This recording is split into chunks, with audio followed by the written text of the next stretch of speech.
Whether you're looking for a new awesome hobby, you're a seasoned 3D modeler, or a construction engineer using CAD, a 3D printer is going to help you out in achieving your goals faster, smoother, and with a lot of fun as well. 3D printers are just getting more and more popular and now have a vast community with a lot of knowledge and skills. So much that even with a beginner who has no idea what a 3D printer can even do will be able to get up to speed in a matter of weeks. And thanks to how popular 3D printers have become, there is a large competition going on between the manufacturers to see who can create the best 3D printer at the lowest price, making it a great time for you to get your hands on a printer yourself. Especially now that we are spending some time at home. This is a chance to be productive and entertain yourself while you're at it. And just so you know, there are a lot of 3D models that are already prepared and waiting for you on various internet websites for free, so you will be able to get printing right away even if you are new to this technology. Now, I did a lot of research to make sure that you will absolutely get the best printer for your buck, and each option highlights a different core aspect in the 3D printing world. So make sure to stay until the end so you know the option that is best suited for you. To get the most up-to-date prices of these printers, make sure to check the links in the description below. So let's start with the best budget 3D printer you can find, the Creality Ender 3 3D printer. Although there is a newer version called the Creality Ender 3 Pro, the newer version will provide you with some perks, but if you're on a tight budget and really want to get into the 3D printer world, then the Ender 3 will be more suitable for you. Creality is one of the strongest 3D printer companies out there. They have more than 20 different 3D printer options available and are developing new technologies all the time. The build size of this model is reasonable at 22 by 22 by 25 centimeters, which is around the average 3D printer size you can find on the market. And one of the best things about Creality is that it has one of the largest communities of users and groups who are really kind and ready to help you through your journey. The features that stand out in this model are the resume print option in case you get a power shortage. If that happens, your print won't just become void. Instead, the extruder will continue where it last stopped until the print finishes. The second feature they have improved is the extruder, to make sure that it has much lower chances of clogging or extruding in an uneven manner. They also amped up the power supply to help the hotbed to heat up faster, ensuring your build model doesn't shrink and become deformed around the bottom layer. And it enables a great variety of filament to be used. The Ender 3 has a screen that is controlled through a knob, unlike most other 3D printers which are controlled through a touchscreen. Now Creality provides an 18-month limited warranty, where they will replace any damaged parts that might occur due to an error from the printer. They also have a great customer service base that will stay with you for a lifetime.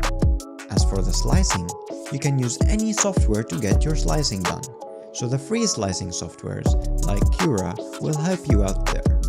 You upload all the information into the micro SD card, plug it into the printer, and you can start printing without the need of connecting it to your laptop or computer, removing some demand from your PC so you can work on other projects simultaneously.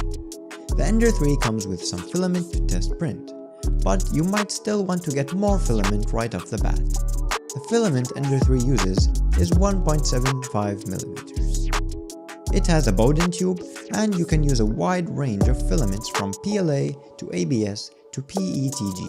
Now just so you know, almost all printers at lower prices will require a little of fiddling around to get the perfect settings and the perfect print. So don't get too frustrated or feel down if your first prints don't come out as you expect them to. Nevertheless, there is a good chance that they will come out good anyways.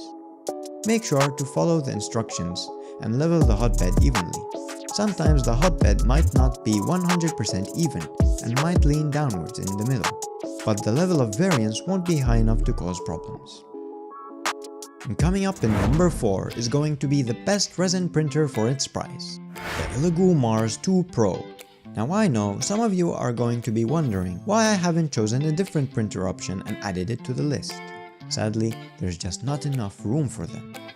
Anyways, let's get back to the Elegoo Mars 2 Pro Mono 3D printer. This resin printer is one of the newer versions out there, and it's super cool. The word mono comes from monochrome LCD printer, and this type of printer is designed for amazing print speeds.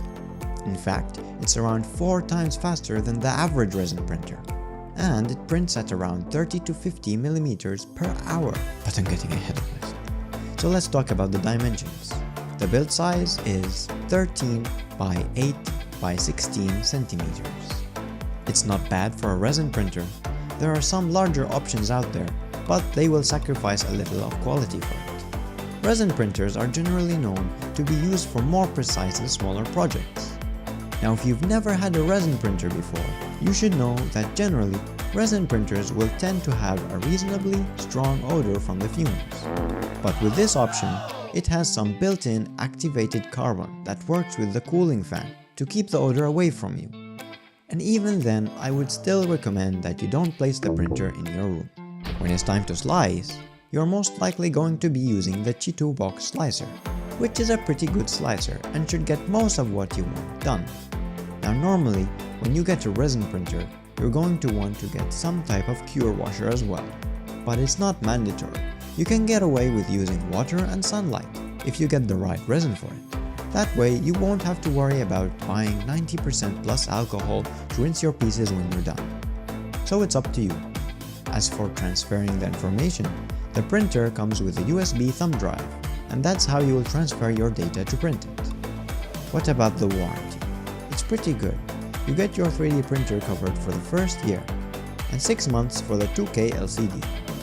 My final advice, if you go for this option, is to make sure that you clean the bed surface really well and scrape it clean before every print. This will ensure you don't find any surprises later on.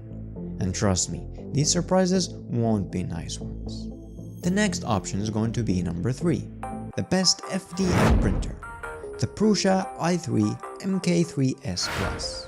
Sadly, Prusa don't sell their printers on Amazon, so I'm not sure how easy it will be for you to get your hands on one. But I still put the link in the description anyways. It was a pretty hard decision for me to put the Prusa here as the number 1 FDM printer, because reality had a few printers that were competing toe-to-toe with the Prusa, but in the end the Prusa won. When using this printer, all you need to do is choose a filament from the preset list, play a little with the orientation, scale, infill, and line height. Nevertheless, if your requirements are somewhat complicated, you may have to use some other software. For more complex prints, you can use the Prusa 3D Slicer MK3. This software has a wide range of modes and might be quite troublesome for beginners. You can also use software such as 3D Max and Simplify 3D.